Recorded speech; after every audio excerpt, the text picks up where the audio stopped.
Hello बच्चों। तो तैयार हैं आज की कहानी के लिए। आज हम सुनने वाले हैं एक और शिक्षाप्रद प्रेरणादायक कहानी जिसका शीर्षक है आचरण ही प्रमाण। तो देखें आज की कहानी।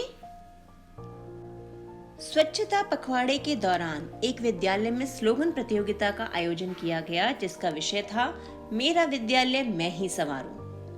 प्रतियोगिता में भाग लेने वाले सभी विद्यार्थी आवश्यक सामग्री लेकर एक बड़े हॉल में उपस्थित हुए। प्रधानाचार्य जी ने विद्यार्थियों को प्रतियोगिता का उद्देश्य बताते हुए सभी को बधाई दी। शिक्षक जी ने सभी विद्यार्थियों को चार्ट पेपर उपलब्ध करवाकर कुछ निर्देश दिए। सभी अपनी प्रतिभा को व्यक्त करने में तुरंत जुट गए। निर्धारित समय पूरा होने पर सभी विद्यार्थी जल्दी जल्दी अपने स्लोगन लिख चार्ट पेपर जमा करके चले गए क्योंकि लंच का समय भी हो गया था। अब स्वच्छता पखवाड़ा जैसे हमारे स्कूल्स में मनाया जाता है, ऐसे ही स्वच्छता पखवाड़ा एक विद्यालय में मनाया जा रहा था जिसमें स्लोगन लिखना था और टॉपिक था मेरा विद्यालय मैं ही संवारूं। तो बच्चों को इंस्ट्रक्शंस दिए गए, सबने अपने स्लोगन्स लिखे और लंच होने वाला था तो जल्दी जल्दी चले भी गए। 7वीं कक्षा का विद्यार्थी सौरभ अभी भी हॉल में ही था।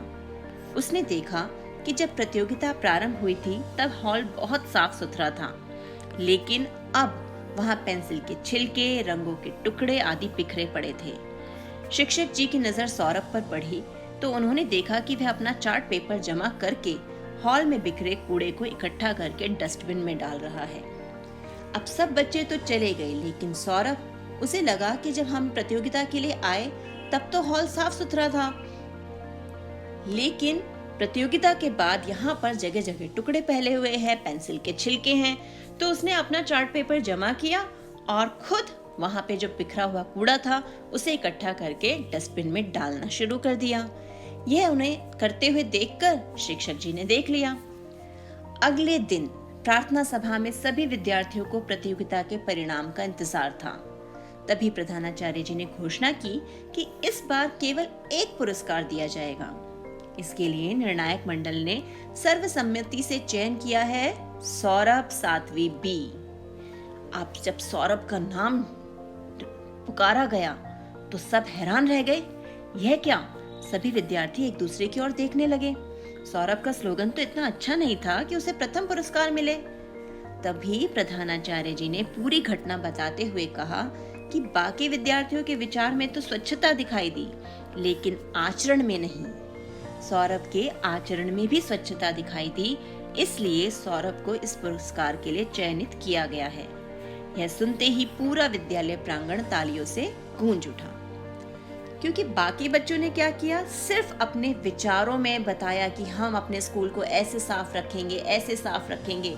लेकिन सही मायने में, सही अर्थ में विद्यालय को साफ रखने में किसने योगदान दिया? सौरभ ने। उसने सिर्फ अपना कूड़ा ही नहीं बल्कि बाकी बच्चे जो कागज के टुकड़े, कलर्स वगैरह वहां फेंक गए थे, उन्हें भी उसने उठाकर डस्टबिन में डाला।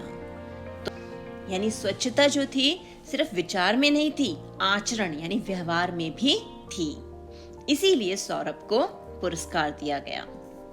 आज की कहानी में हमने क्या देखा कि हम अक्सर दूसरों को बहुत सी अच्छी बातें बताते हैं कि ऐसा करना चाहिए, वैसा करना चाहिए, और एग्जाम में जब ऐसे लिखने के लिए आता है या स्लोगन लिखना होता है तो भी हम आदर्शवादी बातें लिखते हैं, पर हम स्वयं उसे अपने व्यवहार में पूरी तरह नहीं लाते।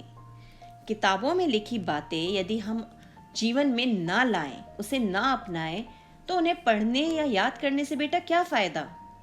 हम कहें कि हमें हमेशा सच बोलना चाहिए, हमें साफ सफाई रखनी चाहिए, लेकिन हम खुद अपने व्यवहार में, आचरण में उसे नहीं ला रहे, तो सिर्फ बोलने से तो कोई फायदा नहीं, क्योंकि हमारी कथनी और करनी में समानता होनी चाहिए। तो हमें चाहिए कि जो ज्ञान हम प्राप्त करते हैं उसे हम अपने व्यवहार में भी लाएं। तो कैसी लगी आज की कहानी? मिलते हैं एक और शिक्षाप्रद कहानी के साथ। तब तक खुश रहो और खुशियां बांटते रहो।